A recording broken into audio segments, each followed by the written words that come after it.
അല്ല, നിന്റെ പറച്ചിൽ കേട്ടാ തോന്നൂലോ ഈ ഭൂമിയിലെ സകല അമ്മായിമ്മമാരും പെശകാന്ന്. നമ്മൾ രണ്ടുപേരും അങ്ങോട്ട് തന്നെ നടന്നുകൊണ്ടിരിക്കുന്നേട്ടാ. നിനക്കും മോനുണ്ട്, എനിക്കും മോനുണ്ട്. എന്റെ സൗമ്യ എല്ലാവരും സ്ഥിരമായിട്ട് പറയുന്ന ഒരു ഡയലോഗ് ഞാനൊന്ന് കണ്ടെടുക്കട്ടെ. ഈ അമേരിക്ക നീ കണ്ടിട്ടില്ല എന്ന് വിചാരിച്ചിട്ടേ അമേരിക്ക ഇല്ലാന്ന് നീ പറയരുത് കേട്ടാ. നിനക്ക് ജീവിതത്തിൽ സന്തോഷമാണെന്ന് വിചാരിച്ചിട്ട് ബാക്കിയുള്ള എല്ലാവരുടെ അവസ്ഥ അങ്ങനെയാണെന്ന് നീ വിചാരിക്കാൻ പാടില്ല. സംസാരിച്ച് തുടങ്ങിക്കഴിഞ്ഞാലേ രണ്ടാളെ ഭാഗത്തും തെറ്റുണ്ടാവും. നീ ഒരാളെ മാത്രം ന്യായീകരിക്കണേൽ എന്തർത്ഥമുള്ളത്? എൻ്റെ അഭിപ്രായത്തിലെ ഒരു പെണ്ണ് പൊട്ടയാണെന്ന് ഞാൻ എപ്പോഴാണ് പറയാന്നറിയോ?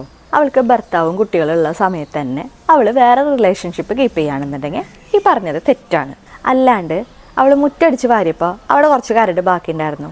വീടടിച്ച് വാരിക്കൊണ്ടിരിക്കുമ്പോൾ അവൾ അരു ചേർത്ത് അടിക്കാറില്ല. അഴയിൽ തുണി ഇട്ട് കഴിഞ്ഞിട്ടുണ്ടെങ്കിൽ അതിൻ്റെ മുണ്ടിൻ്റെ കര കറക്റ്റായിട്ട് പിടിക്കില്ല എന്ന് അയൽവക്കക്കാരെയൊക്കെ കൂട്ടി വിളിച്ച് കാണിച്ചു കൊടുക്കുന്ന കുറേ എണ്ണം ഉണ്ട്. മോൻ കാണാൻ വേണ്ടിയിട്ട് മാത്രം അവൾ കഴുകിച്ച പാത്രം രണ്ടാമത് എടുത്തിട്ട് കഴുകുന്ന ആൾക്കാരുണ്ട്. ഇതൊക്കെ നമ്മുടെ പിന്നാലെ നടന്ന് ഡെയിലി ചെയ്തുകൊണ്ടിരിക്കുമ്പോഴേ നല്ല ഇറിറ്റേഷൻ ഉണ്ടാവും. ഒരു ദിവസത്തെ കാര്യമല്ല, എന്നും സഹിക്കണ ഈ കാര്യങ്ങൾ. ഇതൊക്കെ ഇത്ര വലിയ പ്രശ്നമാണോ?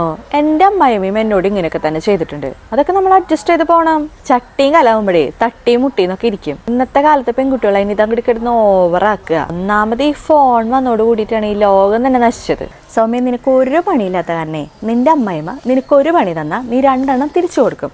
അവർ നിനക്ക് 2 എണ്ണം തന്നാൽ നീ 3 എണ്ണം തിരിച്ചു കൊടുക്കും.